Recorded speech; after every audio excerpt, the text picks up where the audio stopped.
Hi everyone, today I'm sharing with you one of my most popular and excitable dishes. I call it my crispy baked panko chicken. My stepfather calls it Dave's kick-ass chicken. It's a pretty good recipe and I'm pretty excited to share it with you, and the best part about it is it's totally starving artist. It's cheap and you can feed a ton of people with almost no money. What we're starting with here are bone-in, skin-on chicken thighs. This packet of 4 was less than $5, so you can easily just double and triple this without a problem. I'm gonna put all of my chicken thighs right into my aluminum container.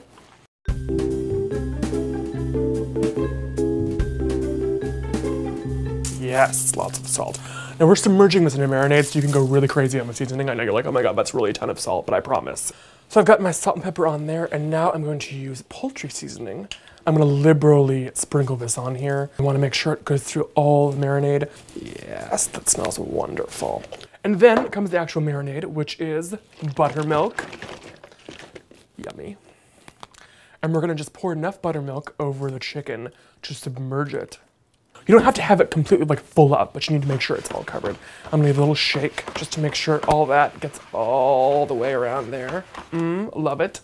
And then what I'm gonna do is I'm gonna cover this with aluminum foil and put it in my fridge for at least 3 hours. Overnight's even better, because buttermilk's gonna get in there and tenderize the hell out of this chicken, and that's gonna make it so awesome. So on goes our foil. I'm gonna bring this over to our fridge. Oh, look at that. I already have one in here that's ready to go. It's the next day and I'm wearing the same clothes. Isn't that magical? Don't you love being on TV? So I'm unwrapping my chicken that has been marinating. Yummy, yummy, yummy. And I'm gonna get my breading ready. And I'm gonna do the same thing I did with chicken. I'm gonna do a bunch of salt, big pinch. This, by the way, is a whole box of panko breadcrumbs in this bowl right here. Panko breadcrumbs are super crunchy Japanese breadcrumbs, love it. Doing some pepper. And then we're gonna do another bunch of poultry seasoning. Yeah. Now we're gonna bread our chicken thighs. I'm using my tongs, it makes it much easier. Roll this thigh around the buttermilk. Make sure every part of that is coated. And we're gonna put it right here into our panko. Now the best way I find to do this is you're gonna press it down on that side with your tongs. Then flip it over, do the same thing, and then use your hand and kind of toss it over. Really pack it on there. You really want as much of that breading to stay on there as possible. It's basically like we're making this little cocoon for it to bake in. And we have to prep our baking sheet for this as well. So what I'm gonna do is I have a foil-lined half sheet pan, and I'm gonna spray it with Pam. All right, so then we're gonna put it onto our pan, and we'll see how evenly coated that looks? It's nice and firm on there. That's exactly what we want. All right, and there's our last chicken thigh. Do you see how big these are? Like seriously, it is such a good bargain. All of this chicken meat you could easily feed 4. All you need is some side dishes and stuff. All right, now we're not quite ready to put in the oven. We have one more special touch. Butter. We all love butter. I'm gonna top each one of these thighs with a pat of butter. Or pat of butter. Pat of butter?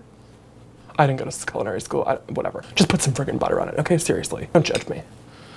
I'm cooking chicken, for God's sakes. So now we're ready to go into our oven, conveniently preheated to 425 degrees. We're gonna put it in the middle and we're gonna cook it for about 45 minutes until the outside is completely golden and crispy and delicious. And until it's sort of, you can see the juices coming out. You'll know when it's done. It's gonna be gorgeous. So now, you can forget about it for 45 minutes, do other things, go write some music, go say a prayer, smoke a cigarette, whatever. 45 minutes later, are you seeing this right now? Oh my God, you should smell this. I gotta show you one last thing about this chicken. Getting it off the pan can be a bit of even with all the Pam and even with the tin foil, it's a little bit of a project. So I'm gonna just show you. What you wanna do is just take it with your tongs, wiggle it a little bit. What's gonna happen is some of the skin, the bottom, yep, there it goes, is gonna stick to the tin foil, and that's okay. There we go. Oh, look at that.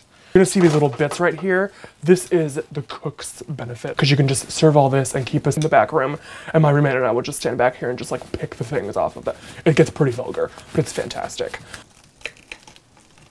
Oh, do you hear how crispy that is? And look how gooey and tender that chicken meat is. It just falls off. It is so tender. This crust is so flavorful. I'm telling you, you're gonna be addicted. Oh my God. So fantastic. I'm telling you, try this recipe. You can get this recipe on my blog, which is linked below in the description, right down there. Click it, don't be shy. Click it a couple times, see my blog, love it. Thanks for joining us. We'll see you next time.